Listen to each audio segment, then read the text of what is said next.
Hello and welcome to Season 2 of the Recruitment Leadership Podcast, hosted by Alison Humphreys. The Recruitment Leadership Podcast is here to help those in the recruitment industry gain awareness and understanding on the hot topics faced by those in the business of hiring people. In each episode, Alison Humphreys is joined by a fellow expert to offer professional knowledge, insight and advice on the biggest subjects affecting recruitment businesses. In this season, we're focusing on the fundamentals of financing your recruitment business, including the questions commonly asked and the different scenarios you and your business may find yourself in. It's the podcast to listen to for recruitment business frontrunners seeking expert information from industry-leading advisors. Welcome to the Recruitment Leadership Podcast.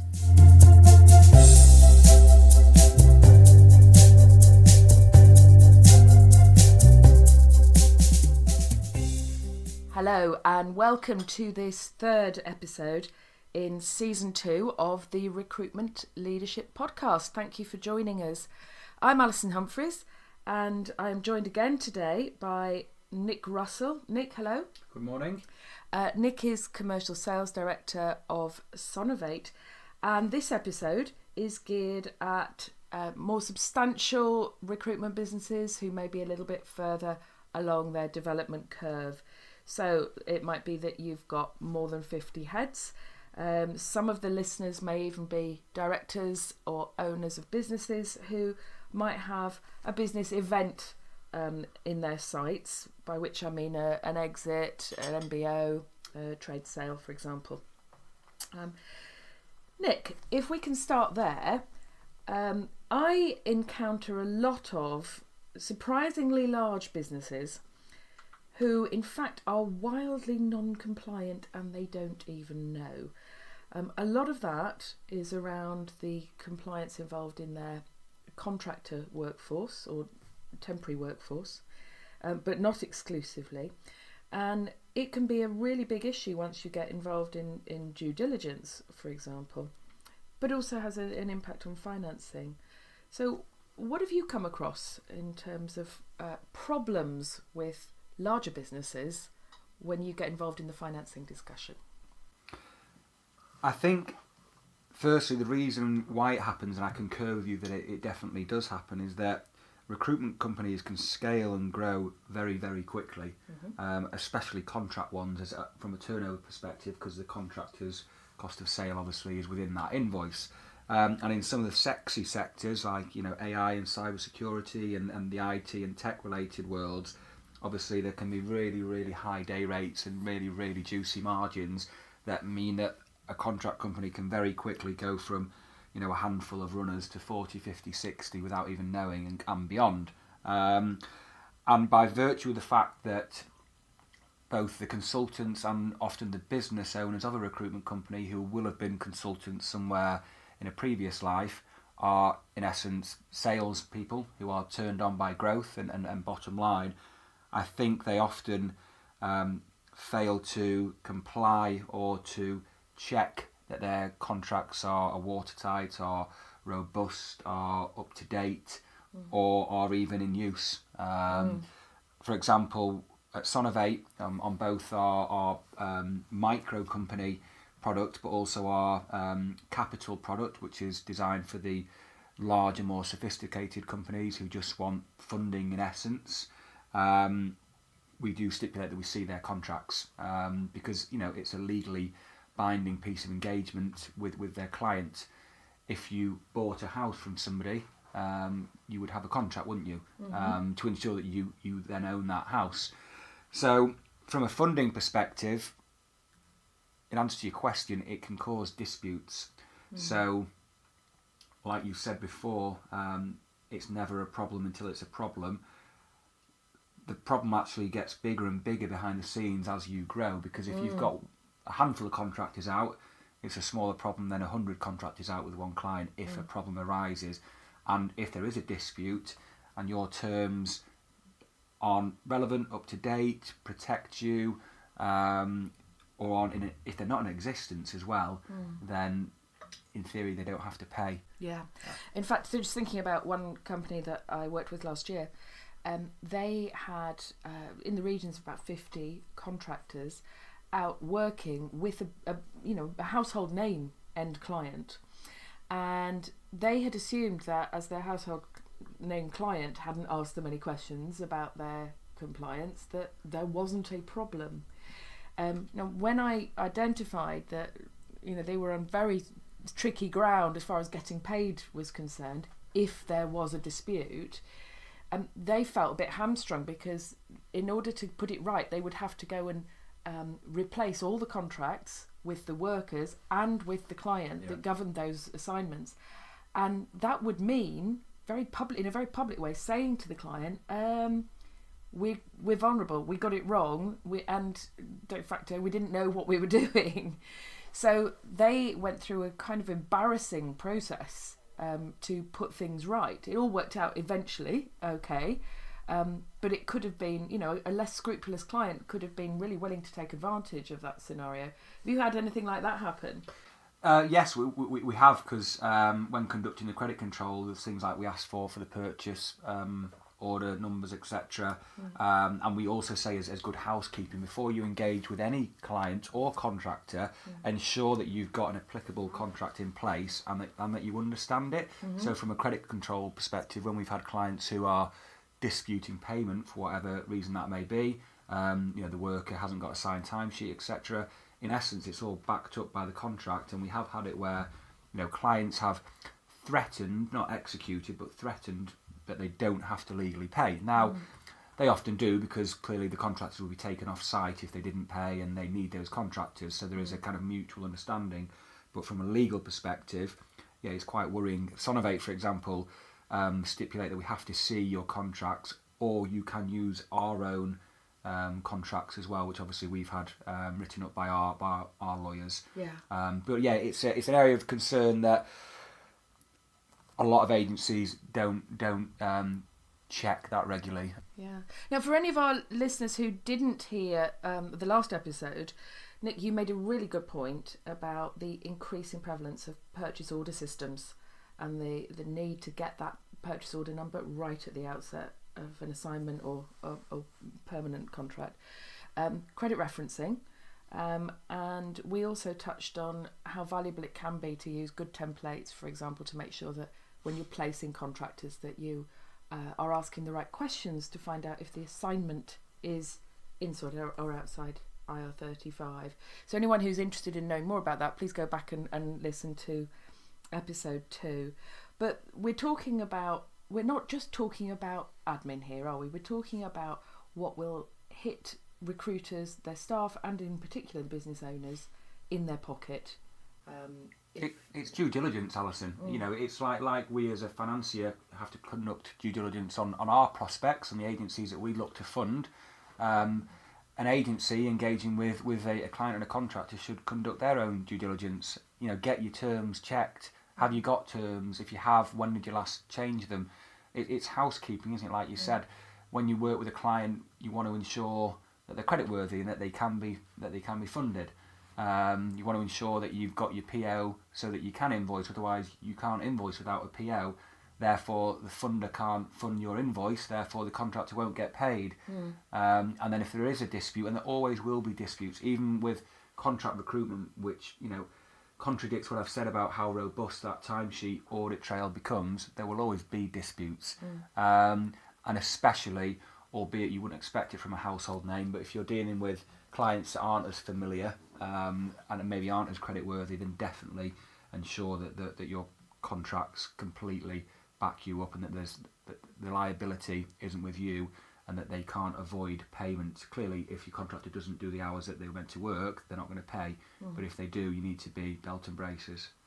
Thanks. Now, in the dream scenario, a recruiter starts a business, builds successfully, grows the business, and at some point, many of the business owners that I know intend to leave the business and realise their investment in it and hopefully make a great deal of money.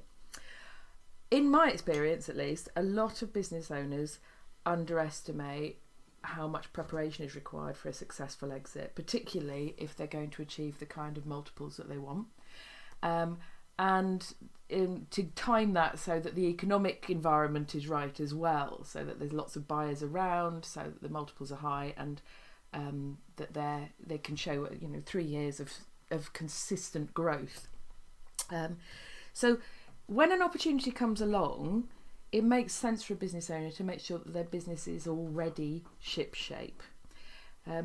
From a finance perspective, what do you think, Nick, that different types of buyers look for when they acquire a recruitment business? So the boring things from a finance perspective. So what are their debtor days like, for example? Mm-hmm. Now they may be conducting their credit control in-house, or they may be they might have a third party like Sonovate doing it. But how quick does that debt turn in relation to their terms? Obviously, if everybody paid on terms, then we wouldn't be in existence, would we? And what's a good number? It's difficult because, as I say, some people might be on 14-day terms and get paid on 28 days. Typical is obviously 30. Is it date of invoice or end of month? Some people are on up to 90 days. So, I mean, for example, Sonovate across over 1,000 agencies, our debt turn as an average is 41. Mm-hmm. Now we've got some people who are paid on 20 days and some people who are paid on 80 days. So there's clearly a cross section there. But having efficient debt turn is good. The funder's happy and obviously you're happy. What are your dilutions like? Are you raising lots and lots of credit notes? If so, why? On contract, we said about compliance with contracts and people not paying for disputes. Sorry, just to wind back on that point, when you say are you raising lots and lots of credit notes, what would be a lot in, say, percentage terms? Again, there's no right or wrong, but you'd want it under 5%. Ideally, a kind of nice place to be would be as low as possible, but it's never going to be zero. But 1, 2, 3%, most funders would accept that under 5 is okay, but 2 or 3 is what we normally look for. Right. Now, obviously, is there a blend of perm in there as well? Because perm is obviously governed by rebates, so a rebate is going to be, if they don't offer a free replacement, will affect the credit note dilutions. But we would take a stance on what a true credit note is versus a credit and re-invoice. For example, you invoice for £100,000, but you forget to put the expenses on, so you then credit 100,000 and you raise one for 106,000 with the expenses. That's not a true credit note, that's a credit and re-invoice, and we would take a view on that. A true credit is where it's not paid because there's a problem with it. I'm with you. Okay. So financiers would want to see efficient debt turn, low dilutions, and a strong management team as well. I think for any event, and it is the word that turns recruitment owners on, whether that's an MBO, management buyout, a BIMBO, buy-in management or buyout as well, together, or clearly a trade sale or private equity, that they're buying into the management team, aren't they? Because typically some of the directors who are in the business every day will be tied in and will have covenants and probably milestones to hit. But the up and coming management team, senior team, that's probably the future of the business, isn't it? So they'll want to look at how they perform and how financially astute they are. Are they? Do they have the ability to read a set of management accounts? Do they understand how it works? Do they are they treating the invoice finance as debt, or are they treating it as an asset, for example? So I think people being financially astute as they come through the business is really important as well. So to what extent do funding organisations like Sonovate actually make that assessment of a management team?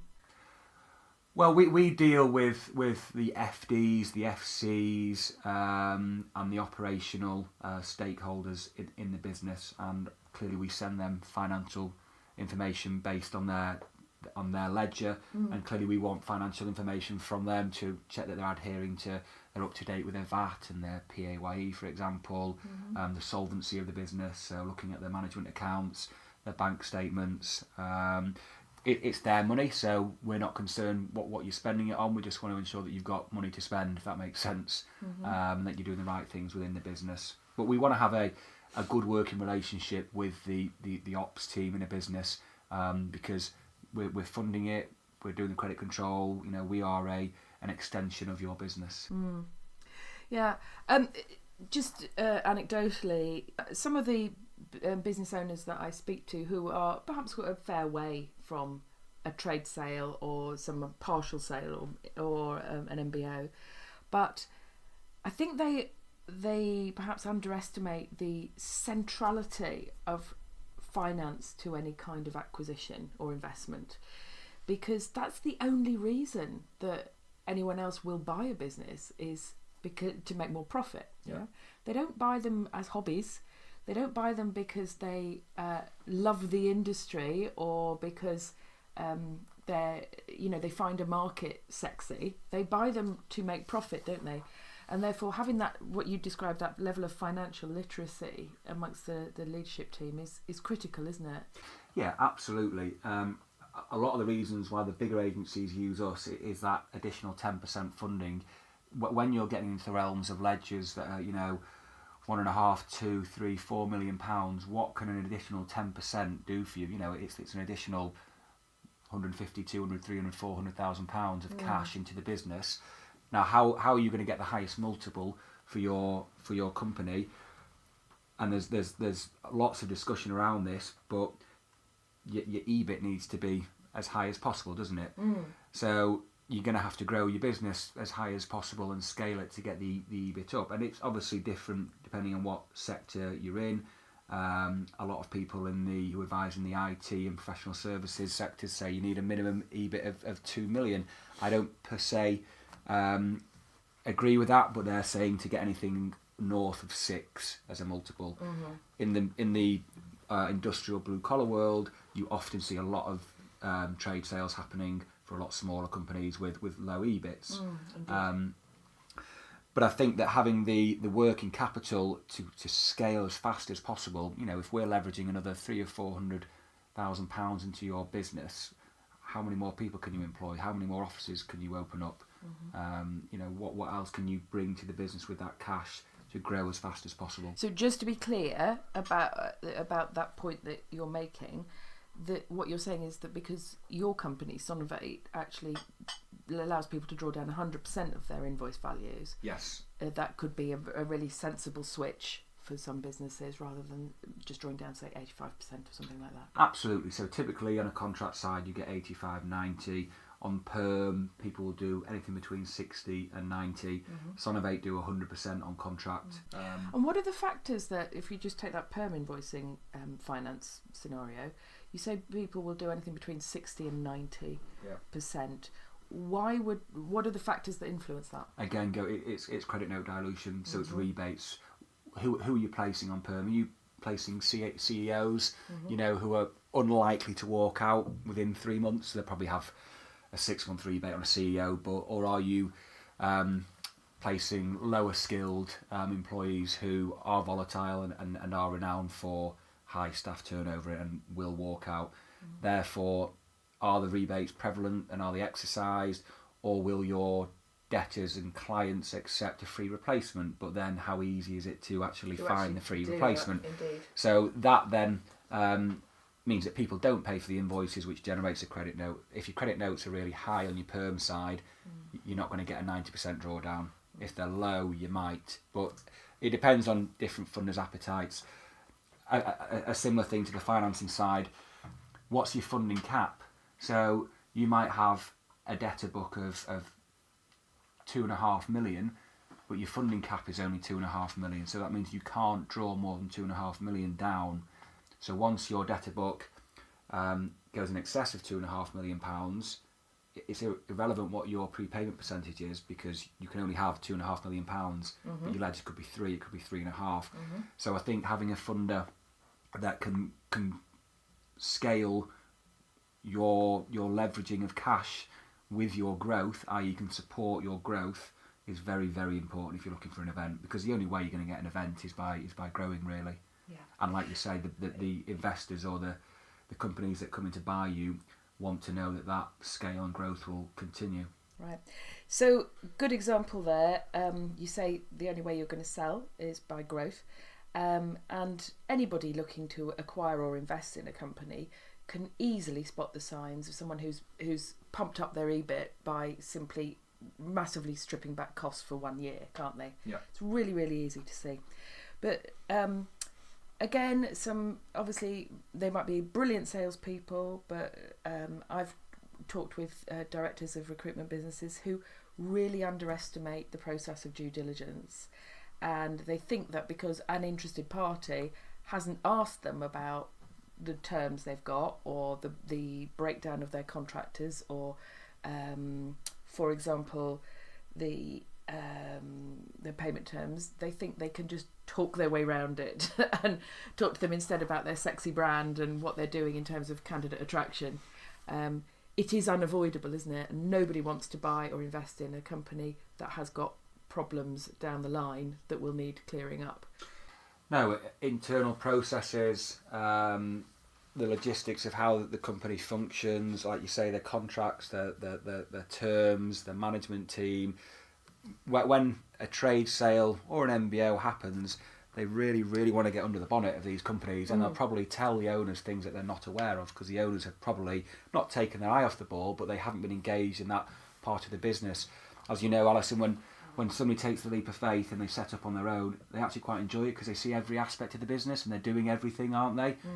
As obviously they grow, they deploy that to stakeholders in the business to run those functions, and they view the business from the board packs that they get, don't they, or the monthly reviews with their senior managers, etc. But they might not be actually aware of what is going on within the business until somebody gets under the bonnet and says, like we said before, do you realise that you haven't got any terms signed with your top debtor? Which could be fatal to the business. Actually, that brings me rather neatly to my next question, Nick, which is when there's a lot going on in a business and a business owner can't touch all of it physically, it does leave them potentially vulnerable to fraud.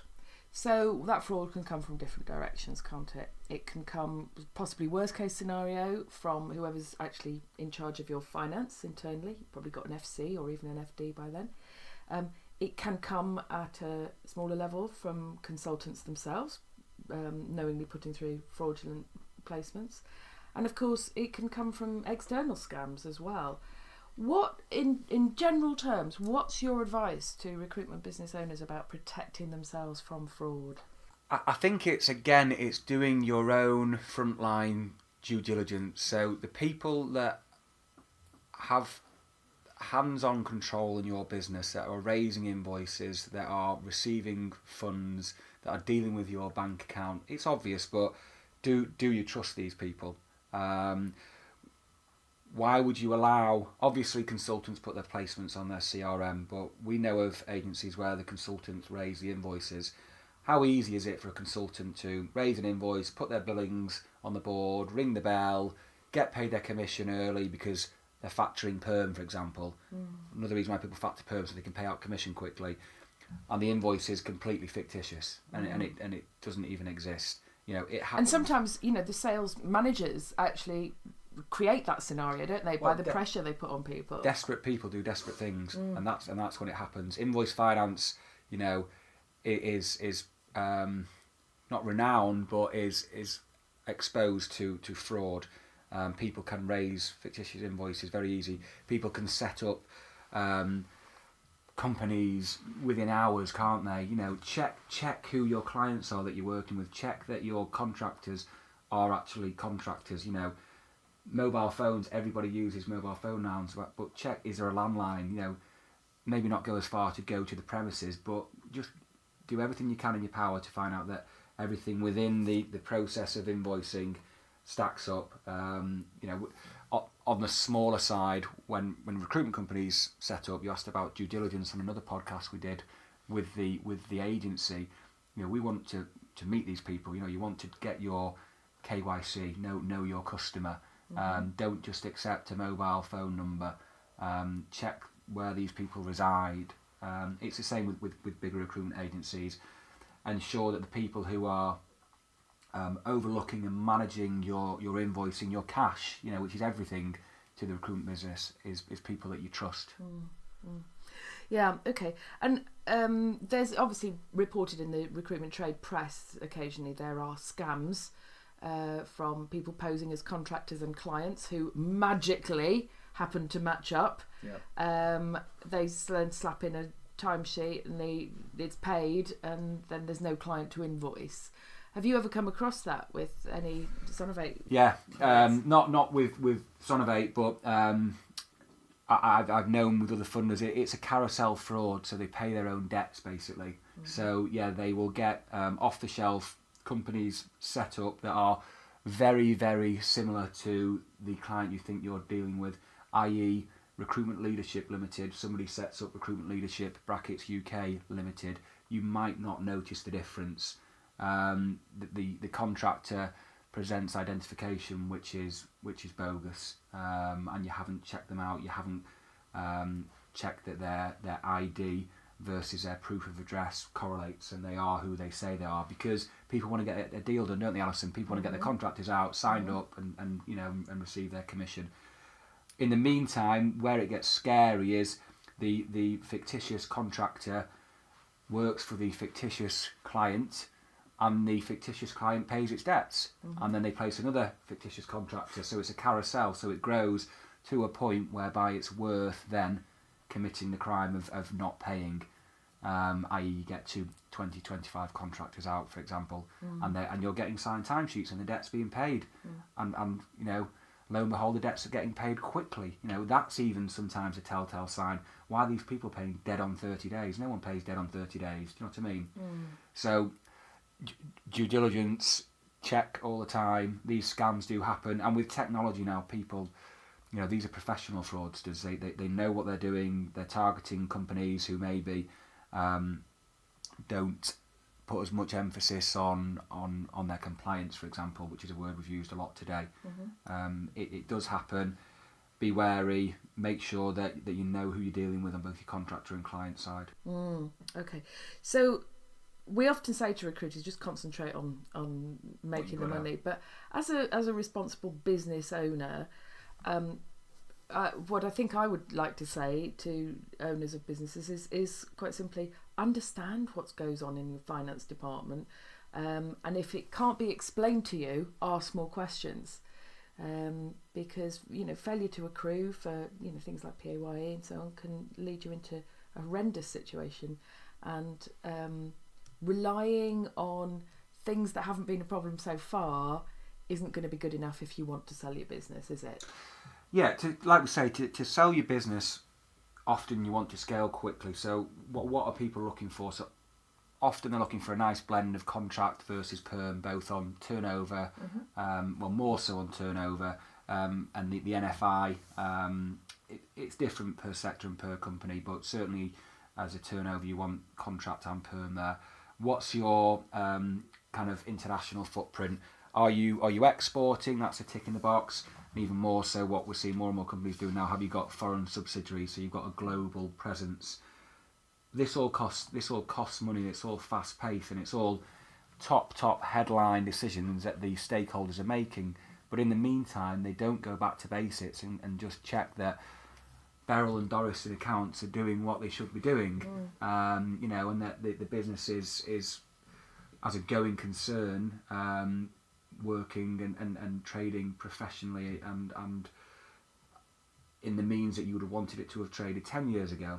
Because obviously we've set up in the States or in Berlin or in Amsterdam, it's sexy stuff. You want to get it on LinkedIn, you want to tell that the recruitment bodies and networks, don't you? But you also need to sometimes come back down to earth and, like you say, what do you mean we haven't paid our VAT for 2 quarters and we're on a payment plan, kind of thing. Always check back and kind of be humble that whilst you are growing at a rapid pace and without doubt it will increase the value and the chance of the business being bought, you just want to make sure that the core values are being adhered to in the business. So a thorough look at your accounts and every month for a business that is thinking about a sale is really key, isn't it? Okay.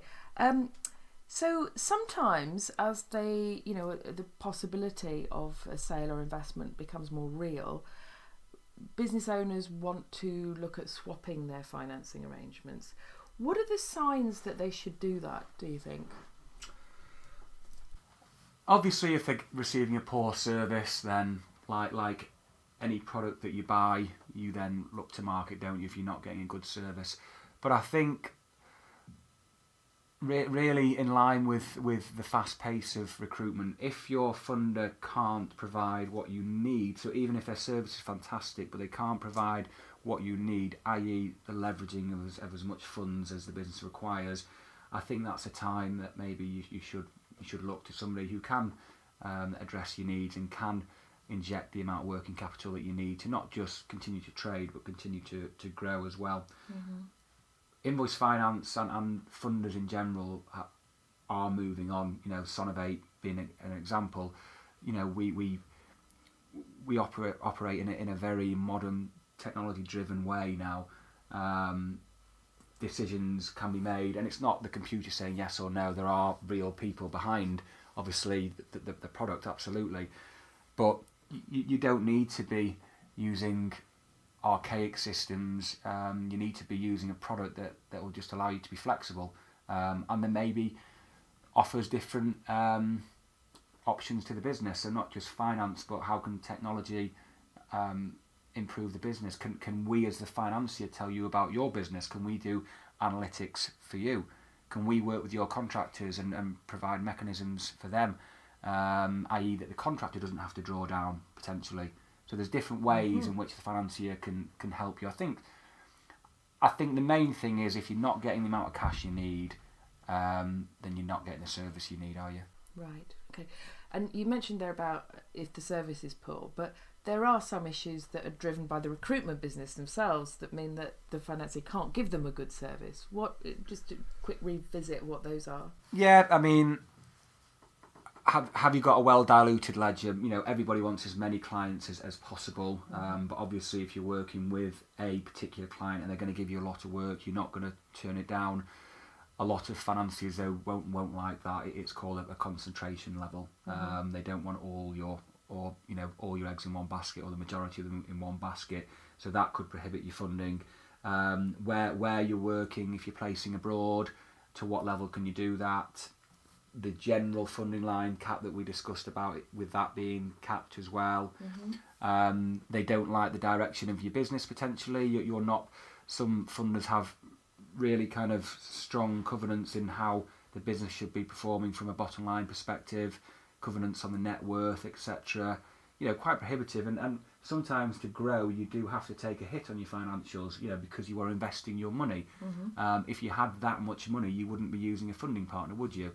So I think if you're getting bogged down by your funder's requirements, you should question it. But on the converse, if the agency themselves is creating problems, then you need to speak to your funder and say, listen, I don't want to be talking to you all the time. What do we have to do here to have a manageable working relationship? What information do you need to satisfy your requirements?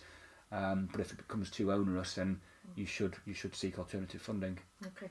And how hard is that to swap? Yeah, good question. It's not hard, you know. I'm obviously going to say that. You know, I've moved a lot of recruitment agencies away from their incumbent. It isn't difficult. It's a process that's around negotiation, obviously, due diligence, sanctioning, and then actually agreeing a date, a line in the sand where you pay off the incumbent funder and you move across to your new funder. But what I would definitely advise is that you don't want to be doing it all the time, because it then becomes a hassle for your clients, because then you're continuously telling your clients to pay a different bank account, basically. Right. Which to you and I doesn't seem that difficult, but to them it's getting slightly different processes, templates, and and getting people to pay in general can be difficult. Never mind if you tell them to, you know, because then they start paying the old finance company instead of the new finance company. So I think, again, with regards to the larger agencies, you know, who have got international DNA, who are growing, who need a funder with deep pockets, all the things that Sonovate can help with, and ensure that when you do move, you're not going to be moving again in 12 months, because that then does become a hassle for you. And a time suck, really. Yeah, and like we said before, it's the word funding partner. You want the funder to be an extension of your business, you know, to help you, not restrict you. So it's done all the time. People do move invoice finance companies regularly, and you know, they are regulated by conducts that they have to abide to as well. So it's basically a series of letters that are sent between the two funders until you get to the transition date. Right. But you don't want to move over and over again, definitely not. No, a bit like moving your personal bank account, really, isn't it? Yeah. Okay. Nick, thank you very much for your input on this episode.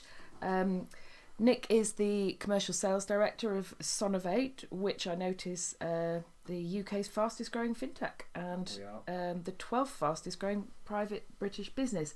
So for anyone who's listening, I hope you found Nick's insights valuable. If you're affected or think you may be in the future affected by any of the issues that we've discussed, please do get directly in touch with Nick. And finance is just one aspect of the advice that recruitment leadership gives to growing recruitment businesses. So if you'd like advice on any wider issues, please contact me directly, Alison Humphreys of Recruitment Leadership. This podcast's been produced by Generation Nexus. Thank you for joining us. You've been listening to the Recruitment Leadership Podcast. If you enjoyed our podcast, please subscribe, review and share so that others can find the podcast too. We really appreciate your support. If you have any questions about the topics covered or wish to find out more about recruitment leadership and Sonovate, please email alison@recruitmentleadership.co.uk referencing the podcast. We're also on LinkedIn, where you can follow Recruitment Leadership and connect with Alison Humphreys. Thank you for listening, and we hope you join us next time for another episode of the Recruitment Leadership Podcast.